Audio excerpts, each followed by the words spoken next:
Okay, Kumla Blad Gemara. We're up to Moed Katan Daf Aleph Abad Aleph. We're up to the Mishnah. We're still learning about which activities can be done in Chol Hamoed. And the last thing we learned was a distinction between a professional way of doing it or as an amateur. Says the Mishnah, Oisin Ma'aka Legag. You're allowed to make a mica fence around your roof, ulama pesed, and to your balcony. You have to have a railing on your balcony, so you're allowed to do that. Maisa Hedget, as an amateur, not as a professional. Some people think that mica legagi is not talking about the real mica, because the real mica, it's a mitzvah and so on and so forth, and the lechedi should be able to do it. Others say you can do it like sort of as an amateur, and after you have to do it professionally. Shafin as hasdokin, you're allowed to smooth over and fill in all the cracks. Rashi says we're talking about over here on the some Rishonim say we're talking about a roof. Rashi says we're talking about your oven, the floor of your oven. You're allowed to fill it. Uma'agilan oisan b'ma'agila. Right now we're understanding it's like a roller or like a rolling pin. So you can take a rolling pin and just smooth it out. Beyond the regular using your hand or your foot. We'll see in the Gemara changes it. But not by I forgot what it's called, a plane. What these carpenters use, a plane where you have a handle and a metal triangular piece, and that smooths out like cement. You're not allowed to use that because that's a professional tool. Hatzir is a pivot, and Rashi says we have this all over the Gemara. In the doors in those days, they used to have underneath the door and above the door, they had a hole, a little socket, and then they had a pivot sticking out, and then a hole in the floor and a hole in the lintel on top. And that piece sticking out from the door is what they put in the top, and the door swung on that. That's a tzir. Tzin or hinges or a hakoida, a beam, a manual, and a lock from a teich and a key. These are all things that protect your house from outright, from intruders. Is mesakdim moed, so that's obviously a matter of urgency. You're allowed to repair them on Chol Hamoed. Ubavad shelo yizkaven lasas melachdim moed. Don't delay jobs and say no. Chol Hamoed has some time. I'll do the Chol Hamoed. We're allowing it because it's a matter of urgency, a matter of exigency, and therefore it has to be at that time. Okay, so otherwise you're not allowed to do that. And then he says they were talking about something totally different. He says over here that the whole kavashim, you want to pickle, marinate something. If you want to marinate now, but you still can eat it on Chol Hamoed, then you're allowed to do it because you're preparing for Chol Hamoed. You're allowed to. But if you're going to do it now and it won't be ready, you have to make. Let's say pickles takes a long time to make it. It won't be ready till after Yom Tov, then you shouldn't do that. Like over here, we're talking about brine of fish and other things that you use to pickle things with salt.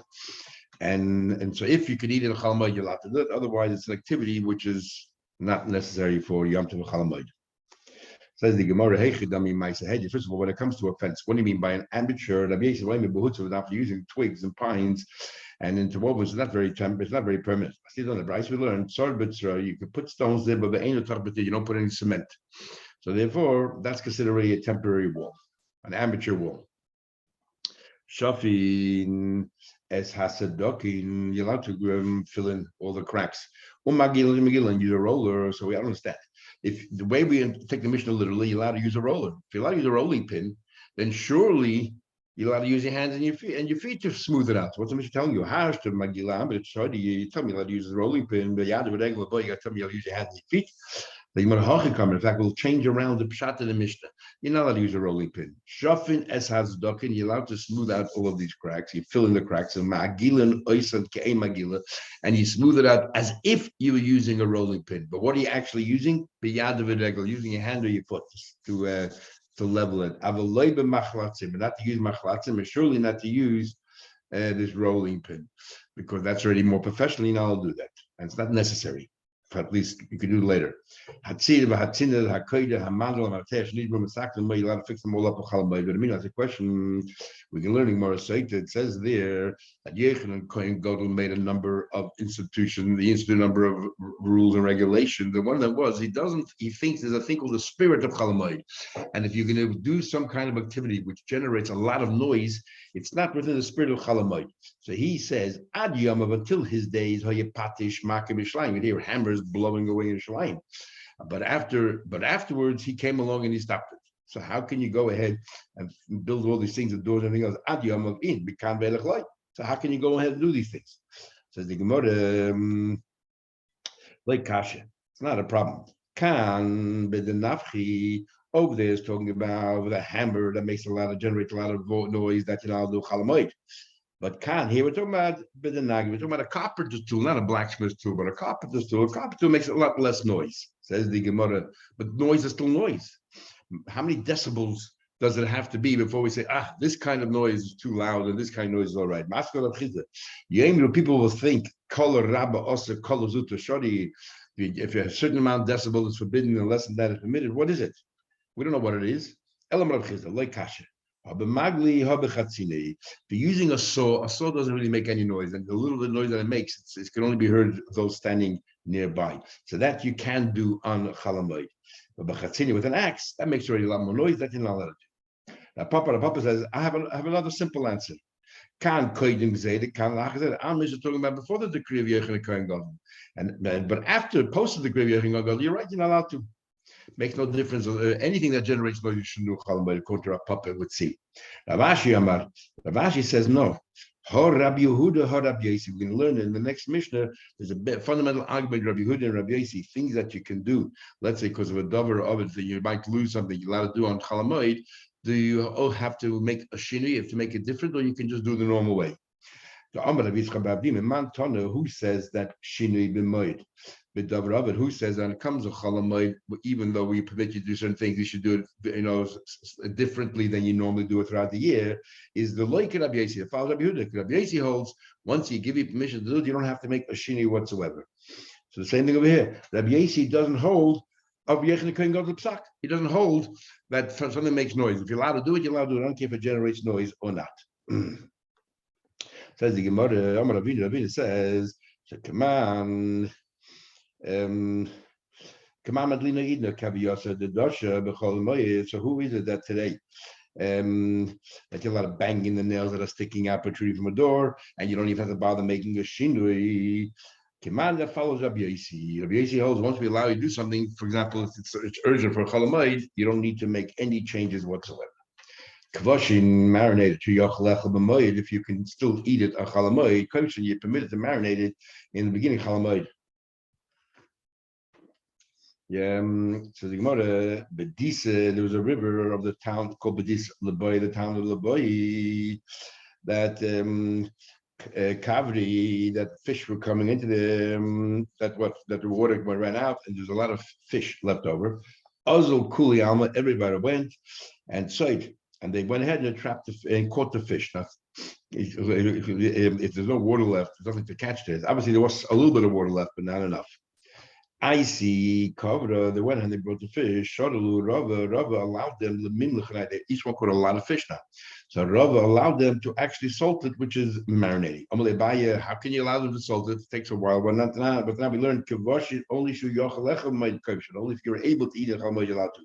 But to go ahead and do a whole stack and you're not going to eat most of it, how can you do that? On chalamoid, how you allow them to marinate it?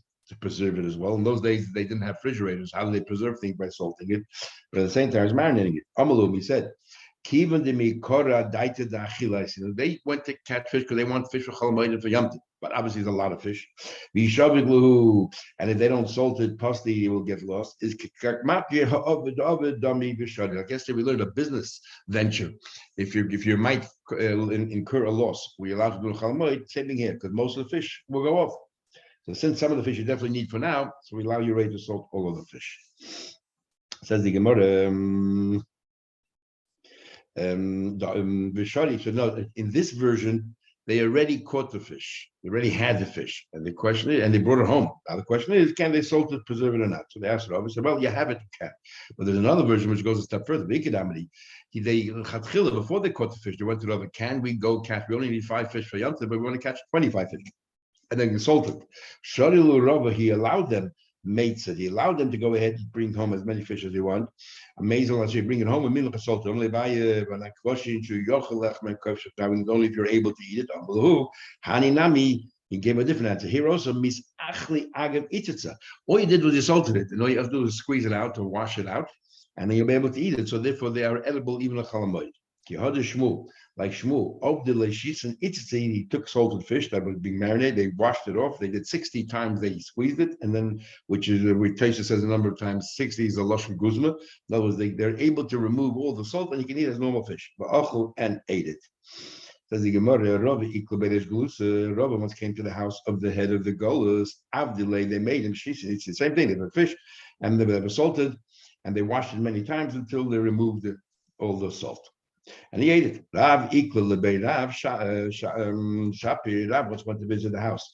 Rav Shapir, Aisul Kamayu, they brought before him a hukibra fish. Tilsa b'shula, a strange way of cooking. A third of it was cooked.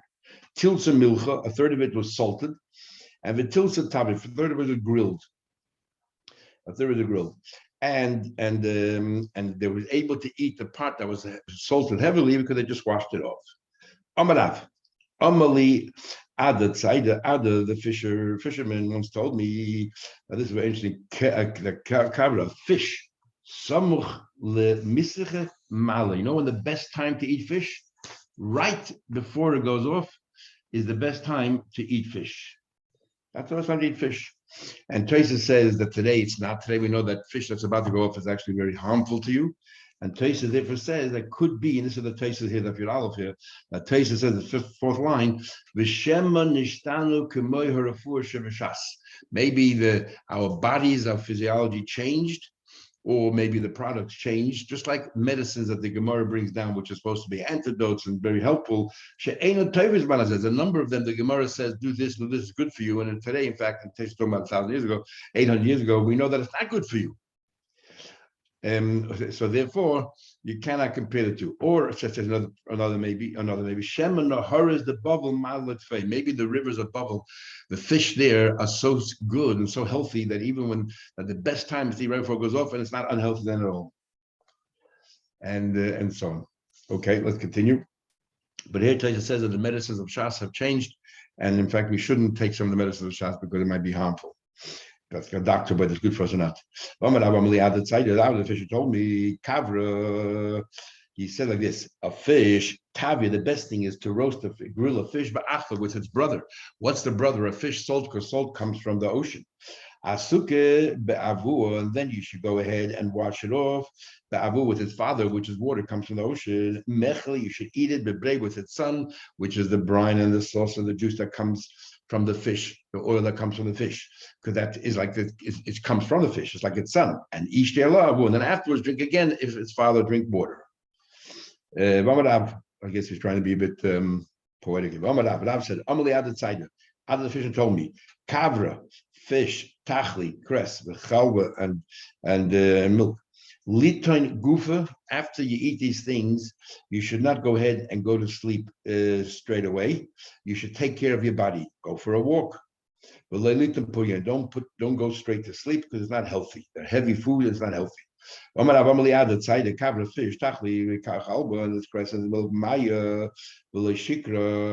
he says it's better to drink after than water and not beer or shikra if you drink beer, but definitely not wine.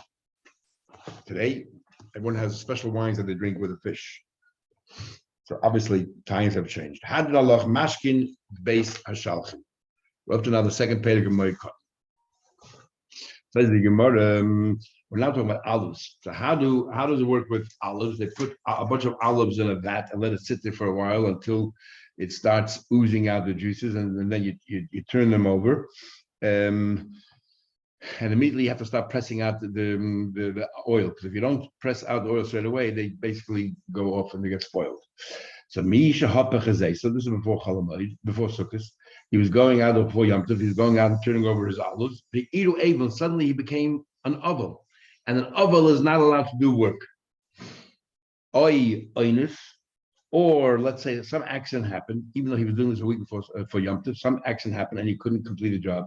He hired workers, but the workers didn't show up. They deceived him. They said they're coming and they never showed up. Now, okay, toyin koyde. So now you have no choice, and you don't want to incur a loss. So the Tana says we allow you to put a heavy beam on it to start, the process of the oil being extracted from the olives. But don't do a second thing. Usually did a few times. Let's leave it there till afterwards. In other words, that's like a shini. You cannot go all the way. You can only do this part of the way. Rabbi Yossi says, what are you talking about? Rabbi Yossi says that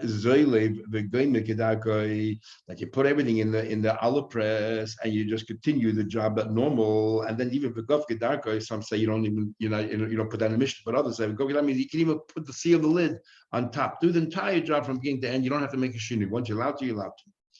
Rashi learns when it says here either able me is a different case altogether. We're not talking about Sukkot or Yom Pesach. We're talking about the middle of the year. You became an oval. And what happens during the Avelis? And then the Mishnah only discusses what happens during Yom Tov and Chol Hamoed. It doesn't mention at all what happens during Avelis. Others learn, most of them learn, Be'idu Able means this has happened a week before Yom Tov, and that's why you couldn't finish what you started because you became an oval. And now we'll talk a little bit about an oval, what work they can do. It says the Gemara, Pasach be'Abel, the Mishnah starts off talking about somebody that stayed in mourning, V'sayim b'Moed, and then you talk about Chol Hamoed. Right, you started saying that you started working with your olives and then you suddenly become an oval. And then you didn't tell us regarding an oval what you could do. Can you put the beam? Can you not put the beam? And then you go straight into Chol Hamoed. You tell us about Chol Hamoed, and Yehuda says you put the beam on once, and Rabbi Yossi says you can do the whole job. You don't have to make a shini. So Amar Rav Shisha B'Ravidi, Zoyse Medes, from here you learn out something interesting. That Dvorim Hamutarim B'Moed, even though Chol Hamoed you are permitted to go ahead and place the beam there, Asurim B'Mei available. The oval cannot do it himself. That's why the Mishnah doesn't mention a word about the oval, because the laws there are very different. In other words, we'll see somebody else can do it by an oval, even if it's a matter of urgency, someone else can do it and put the beam on it, but not you. On Chol Hamoed, you yourself can do it. Rav Ashi says, Rav Ashi says, of course, oval, the Mishnah refers to oval, but the Mishnah talks about Chol Hamoed, and once we know Chol Hamoed, what you can do, surely an oval can do the same thing. So he argues with Rav Shisha B'Ravidi. This is what he says. You don't have to mention when it comes to Avelas, the whole thing that oval shouldn't work is only Midrabban. We want him to focus on the person and the deceased, Vishari, and therefore surely you're allowed to do it if there's a loss involved. Even Chol Hamoed, the Isser Melachim B'Deraisa, that the Isser of working Chol Hamoed is from the Torah. The Makam Seder Sharu Rabbanim, but where there's a loss, the rabbis permitted it. So that's the Chiddush of the Mishnah. Now you notice the Gemara clearly says in that a Chol Hamoed, working a Chol Hamoed is forbidden from the Torah. I told you when we started the Moed Katan, there's a big argument in the Shayim whether working Chol Hamoed is also from the Torah or only also the Rabbanon. It's all based on Chagiga Daf Yuches. Those who say that it's also from the Torah use this Gemara as their source. It says clearly here that Isa Malach is Mahat Torah. Those who hold that Isa Malach is only with the Rabbanon, even though the Gemara brings a pasuk in Chagiga Daf Yuches, they say it's only an asmachta, it's only a pasuk, an illusion, but it's not really what the pasuk means. So that's what they say. The Gemara by Oval, there's no illusion in the Torah at all that Oval shouldn't work. When it comes to Chol Hamoed, at least there's an illusion, there's an asmachta in the Torah, and not that it's really forbidden from the Torah. Says the Gemara, the halach is like Rav Shisha B'Ravidi. Tanya, in fact, we learned in the Brayse Kavose, Rav Shisha B'Ravidi learned just like him. The following things you're allowed to do it to an oval, you're allowed to do it for an oval. No, is that the oval himself?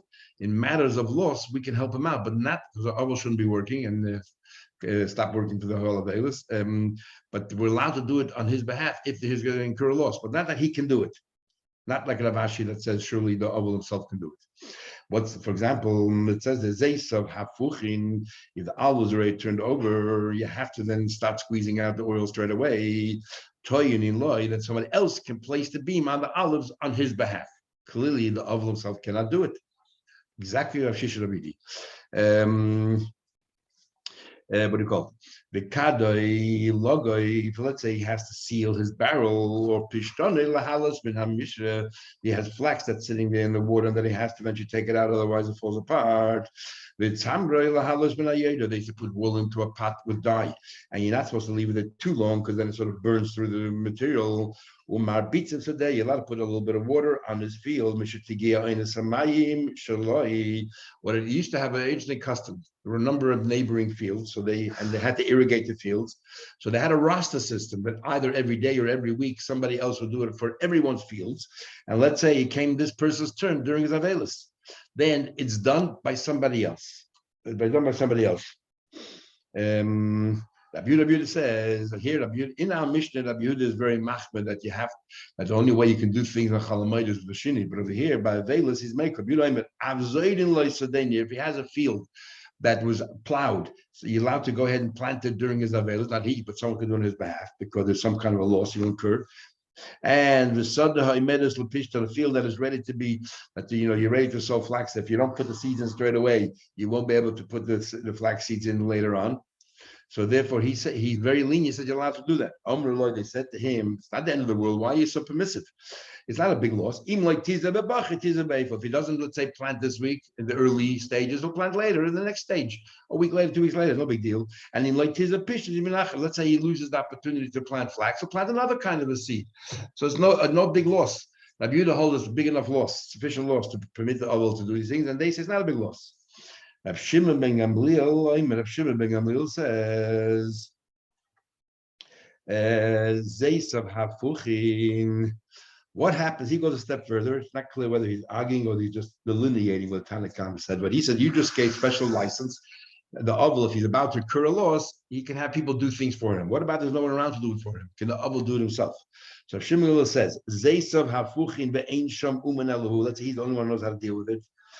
Kade logov, the barrel has to be sealed. The ancient woman elohu, but he's the only one who knows how to do it. Pishtana lahala is min hamish. Let's say he has to take out the flax, and samre lahala is min hayeda to take out the wool from the pot from the dye. The ancient woman elohu, he's the only one who knows how to do it. Hareze yasebetzin, he can do it, but do it discreetly, because people don't know Maris. I don't think you just did. You're working while you're novel. They don't realize that you're about to incur a loss, so you have no choice. So he goes up a step further, and he permits things when you have no choice in the privacy of your home. Yes, I came furthermore, what about if he's needed for the public? Let's say he was some kind of a skilled tradesman that the public requires. The Safir, he was the barber for the whole city. Ubalon, he used to give everyone the baths in the city. Lerabim, for the entire community. Let's say it came time for Yom Tov, and everyone needs him, but there's no one else available to do except him. So here's two things there. There's a loss, he won't make the money, but that alone is not enough. Plus, the Rabbim, the public need him. Elahu, Hareze Yasa, he is permitted to go ahead and do whatever he has to do. What about Ha'arisin, a sharecropper? So he works your field and he gets a section or a proportion of your field. A half, a third, a quarter. That's a sharecropper. Or Hachakirin, or somebody that he takes care of your field and you pay him with the produce, a certain amount of the produce. And he'll work your field for you. And you'll pay him with 2 bushels, 10 bushels, whatever it is. Or a kablanim. Let's say somebody who's a kablan, he took upon himself a contract to go ahead and to watch your field or work your field. And he gets paid regardless of how successful the crop was or not. So in these cases, let's say he suddenly becomes an oval, he shouldn't be doing it himself. Someone else should be doing it on their behalf. There's a loss involved over here because you're not going to get paid unless you produce. So therefore, you're allowed to have someone else doing it. You're allowed to do it, but don't do it yourself. Get someone else to do it, especially if it's outside. And the only thing that we allowed so far was in the discretion in your home, or the public needed, not just yourself. Hachamorim, those people who travel do freight couriers with donkeys, gamalin, or camels, or safonim, they're sailors. Hari'elu lo yasu, so they shouldn't work. Lechatchila, they shouldn't hire themselves out while they're novel. Since they're in control of their own boss, they're self-employed. They shouldn't go out and look for work, even though you're obviously incurring a loss because if you don't work, you don't get paid. But that's not good enough to allow an other to work. But let's say you are an employee of somebody else where you have to do a freight courier, or your animals have been leased out to other people already. And let's say you have a job for a contract for a month or for 2 months. So then you're allowed to continue working. Continue working because you're going to incur a loss. So before we said a loss is not good enough. But here the loss is far greater than the week. It's not just the week that you're not working that you're not going to get paid. Because then the employer is going to fire you. You're not going to get paid at all. You're not going to get paid for the week before the Avelis, and they're not going to let you work after the Avelis. So in this case, where the loss is great, we allow him to work during his Avelis. And plus, there's another factor here. The owner who hired you, he obviously needs you to freight something. He's going to incur a loss. So again, a loss alone is not good enough to make a special dispensation to work. But if the loss harms others as well, like in the case of here, if somebody hired you, it's harming others as well. Plus, the loss for you is great because you're not only lose out that week's wages, you lose out prior to that as well. So then you're not allowed to. Then you can do. Then you can work for yourself. But the sharecropper and others, they can do the work for you. You don't have to do the work. They can work for you. You don't have to do the work at all. In this case, you have to work. But if you only hired for the day, and if you don't work that day, and according to halacha, we're going to learn that a person is not a slave, and therefore you can resign during the day. But then there's all kinds of laws. If you cause a loss to the balbas, he can't find workers. What happens, we'll see when we get there. But it's if you only have a job for the day, so it's not a big loss, then lo yasu, you shouldn't go ahead and work. And if you lost, I feel even if it's another city, so everybody knows lo yasa, don't work because the loss is small, is minimal. And the minimal loss, we are not going to allow you to work with your own. Let's say you're a tailor or something, and people bring you their clothing and they ask you to draw it or fix the seams, make the hems, shorten it, lengthen it, and so on. But it's in his house. Afabi should be kipoilus, even if he did it as a contractual, that you, let's say you took it and you didn't give a time when it can be ready. Is lo yasa, you shouldn't do it at home. You shouldn't do it because you're working, and you shouldn't do it. If it's in your house. So the Gemara rather asks, even if it's a contract, on the contrary, if it's not a contract, it's worse. If you're working for somebody else. If it's you have to censure. If it's not a contract, adrab. Kiboilis, if it's a contract, is much worse because you can decide when to work. Is kididei dummy, you're in total control. And of course, you shouldn't work when you're not avelis. And the chiddush is that even though you're not on a contract, you were hired by somebody else. Still, we don't want you to work. So it should have said the other way around. Even though it's not contractual work, you were hired to do something and you have to do the job and you're going to get a loss. Nevertheless, I'll work during Chalamoid during your avelis if it's in your house. You're right. Let's amend the wording. Bain kiboilis, whether you're hired a contract, bain any kiboilis, yes, don't do it. What about hoysem melachta beyad achedim bebeisei? What happens if you have other people work and other people doing it, but it's in your own house? Lo yasu. It shouldn't be done because if in the Oval's house, because people see it, they don't know exactly the arrangement here, and they'll say that you are also working, participating, because work is happening in your house. Or people will think that you hired the guy on Chalamoy to do it, even though you're not working, but they're working, but you hired and he shouldn't. What about Babayzache? What about work that's taking place in somebody else's house? Then, so they can continue working because it's not in your house, it's other people's jobs, so they can continue working in their house. They had a business, a partnership. So they had this arrangement, had this partnership, and they both had their animals in. They would plow fields together. And anyway, what happened was Isra ben Milsa. Now, what happened was that Mar, the son of Acha, the son of Rabba, suddenly, unfortunately, he lost somebody. He had to sit avelis. The Mar beid Acha beid Rabba. Upaskele gamla. He took back his animal. He took back his animal because he shouldn't be working. So what he did was he took his ox back. And now the problem was that not only he took his ox back, so he's no longer working, he also caused a loss to his partner, because his partner the animal can't work on its own. Anyway, so the more question is,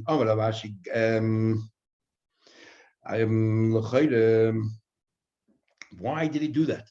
We just said before that if you have your own loss, it's not an excuse. You're not working during availus, but if you're causing a loss to somebody else, then you are allowed to. And here, he's causing a loss to his partner because his partner now doing avelis can't plow fields. That this great man, like Mar, the son of Ravacha, the son of Rava, did this. He's not worried about his own loss, and we said before that the loss maybe he can if it's a very big loss. What about his partner? He's causing him a loss. What Tanya we learned, if his animals were rented out, or they were, they were like shared by others. They continue working, because if you don't, it's not just your loss, it's their loss as well.